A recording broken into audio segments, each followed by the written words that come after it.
Shalom saudara yang terkasih di dalam Tuhan Yesus Kristus. Kembali lagi bersama saya di kanal YouTube Raja Wali Kasih. Bersama-sama kita merenungkan kebenaran firman Tuhan dengan tema kebenaran yang memerdekakan. Namun sebelumnya kita akan berdoa terlebih dahulu. Bapa di surga, terima kasih buat anugerah kasih-Mu yang berlimpah-limpah atas kami. Kami ada sebagaimana ada saat ini semua karena berkat penyertaan-Mu, perlindungan-Mu atas kami. Bila sebentar kami hendak membaca, mendengarkan, merenungkan, serta melakukan firman-Mu, Engkau yang mengurapi setiap kami. Kami percaya firman-Mu ya dan amin. Firman-Mu pelita bagi kaki kami dan terang bagi jalan kami. Kami percaya ketika firman-Mu disampaikan, yang sakit Tuhan sudah sembuhkan, yang berbeban berat Tuhan berikan kelegaan, yang berkekurangan Tuhan cukupkan dan berkati berlimpah-limpah dalam nama Tuhan kami Yesus Kristus. Urapi juga hamba-Mu, apa yang hamba-Mu sampaikan hanyalah firman-Mu untuk hormat kemuliaan nama-Mu saja. Terima kasih Tuhan Yesus, haleluya, amin. Saudara yang terkasih di dalam Tuhan Yesus Kristus, tema renungan kita kali ini yaitu kebenaran yang memerdekakan. Juga tak lupa saya mengucapkan Dirgahayu Republik Indonesia yang ke-78. Kiranya berkat Tuhan tercurah atas Indonesia. Indonesia menjadi bangsa yang besar, Indonesia menjadi bangsa yang maju sejahtera penduduknya. Amin. Nah, saudara yang terkasih di dalam Tuhan Yesus Kristus, dalam hidup ini manusia selalu diperhadapkan dengan pilihan dan tantangan. Keduanya mengandung resiko dan konsekuensi. Hanya orang yang memegang prinsip akan kebenaran yang mampu bertindak adil dan benar. Kebenaran itulah yang akan memerdekakannya. Raja Babel bernama Nebukadnezar berencana untuk memberikan kemerdekaan kepada 3 orang pemuda, yakni Sadrah, Mesah, dan Abednego, jika mereka sujud menyembah kepada dewa yang dipuja olehnya dalam wujud patung. Tetapi ketetapan dan keyakinan iman akan Allah tidak menggetarkan mereka bertiga untuk dengan mudah menyembah patung itu. Maka geramlah Raja Nebukadnezar dan segera menyuruh pasukannya membakar ketiga pemuda itu dalam perapian dengan badan yang terikat. Namun sekali lagi, kuasa Allah menyertai ketiga pemuda tersebut. Ya, para pemuda itu tidak terluka sama sekali, malahan kelihatan di dalam api tersebut seperti ada seorang malaikat bersama dengan mereka. Melihat hal tersebut, Nebukadnezar mengungkapkan pengakuannya akan kuasa Allah yang menyertai Sadrah, Mesah, dan Abednego. Hari ini pun Injil mengisahkan hal yang hampir serupa, bahwa Allah berkuasa memerdekakan siapa saja berkat anaknya yang tunggal, yakni Yesus Kristus. Ini ditegaskan sendiri oleh Yesus kepada orang-orang Yahudi. Di dalam Dia mereka akan merdeka dan mendapat selamat. Inti kemerdekaan yang dibawa oleh Yesus dapat terjadi ketika orang mendengar sabda Allah dan mengerjakan perintahnya. Penegasan Yesus ini sungguh berdaya guna, bukan hanya kepada orang-orang Yahudi pada waktu itu, tetapi juga bagi kita sekarang ini, bahwa di dalam hidup ini manusia selalu berhadapan dengan pilihan. Apakah mau menyembah Tuhan atau menyembah Tuhan-Tuhan yang lain?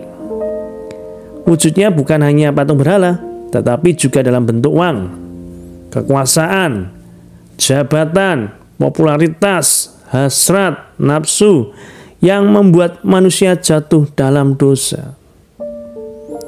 Tuhan Yesus berkata, sesungguhnya setiap orang yang berbuat dosa adalah hamba dosa, dan hamba tidak tetap tinggal dalam rumah, tetapi anak tetap tinggal di dalam rumah.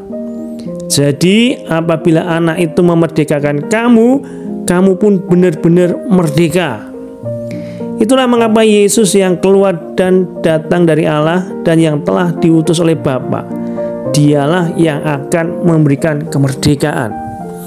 Artinya Yesus itu sebagai jalan kepada kemerdekaan di dalam Tuhan.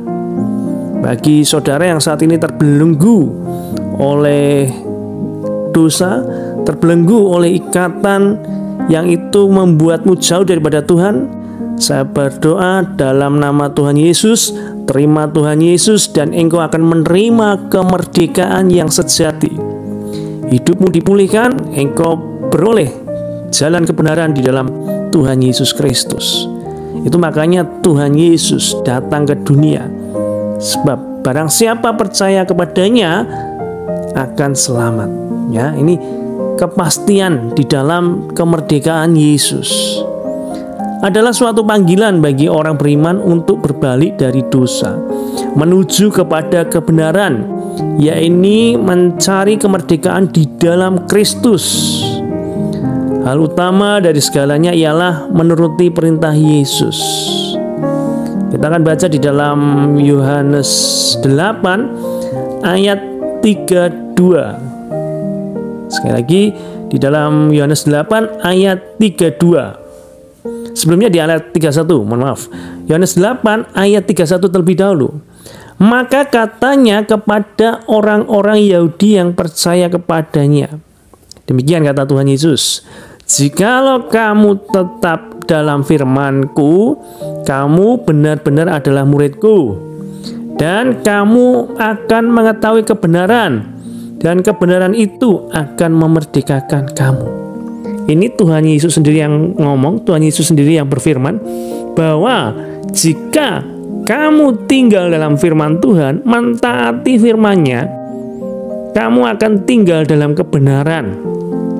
Kebenaran itu yang akan memerdekakan setiap kita.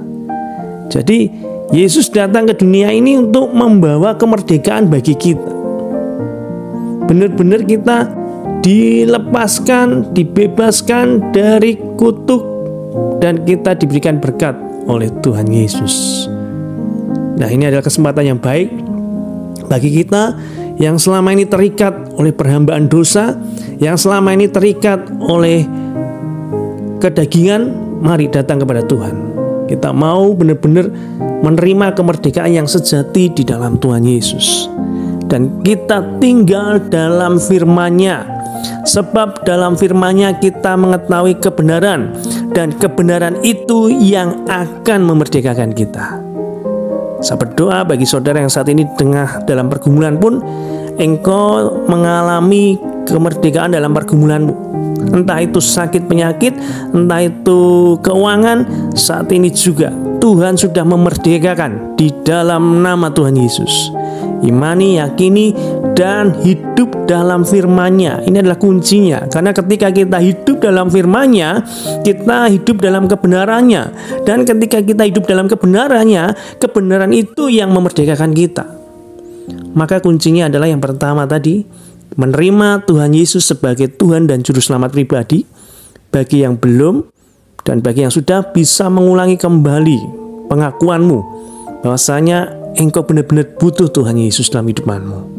Yang selama ini jauh daripada Tuhan, ucapkan juga untuk menerima Tuhan Yesus sebagai Tuhan dan Juru Selamat pribadi. Dan yang kedua, tinggal dalam firman-Nya.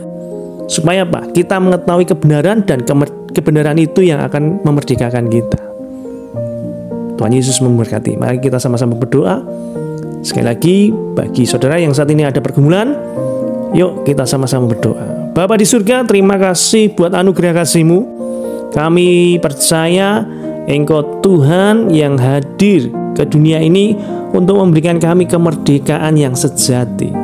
Kami berdoa buat mereka yang saat ini mau menerima Engkau Tuhan sebagai Tuhan dan Juru Selamat pribadi.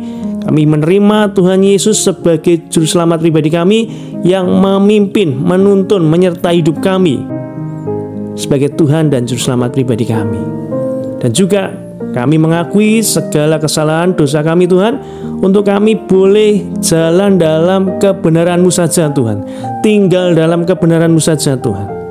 Urapi setiap pendengar, subscriber maupun viewers daripada kanal YouTube Raja Wali Kasih. Mereka yang dalam pergumulan tentang sakit penyakit, saat ini menerima kemerdekaan kesembuhan dalam nama Tuhan Yesus. Juga bagi mereka yang saat ini tengah dalam pergumulan beban berat, mereka menerima kemerdekaan, kelegaan dalam nama Tuhan Yesus. Juga bagi saat ini mereka yang tengah bergumul dalam keuangan, juga menerima kemerdekaan keuangan dalam nama Tuhan Yesus Kristus. Sebab kami percaya Kebenaran firman-Mu itu yang memerdekakan setiap kami Tuhan. Kami mau tinggal dalam firman-Mu, sebab firman-Mu ya dan amin. Firman-Mu pelita bagi kaki kami dan terang bagi jalan kami. Kami juga tak lupa berdoa bagi Indonesia yang di tahun ini bertambah usianya 1 tahun memperingati kemerdekaan 78 tahun ini Tuhan. Kami berdoa kiranya Tuhan memberkati Indonesia dengan damai sejahtera. Tuhan memberkati Indonesia dengan sukacita. Pemimpin-pemimpin yang takut akan Tuhan Engkau taruh di Indonesia Tuhan.